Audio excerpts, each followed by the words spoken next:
We stand on a lonely, windswept point on the northern shore of France. At dawn on the morning of the 6th of June, 1944, the Rangers looked up and saw the enemy soldiers at the edge of the cliffs shooting down at them with machine guns and throwing grenades. And the American Rangers began to climb. They shot rope ladders over the face of these cliffs and began to pull themselves up. When one Ranger fell, another would take his place. When one rope was cut, a Ranger would grab another and begin his climb again. They climbed, shot back, and held their footing.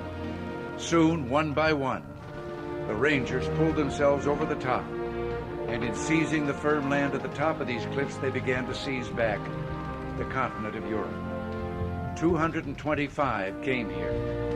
After 2 days of fighting, only 90 could still bear arms. These are the boys of Pointe du Hoc.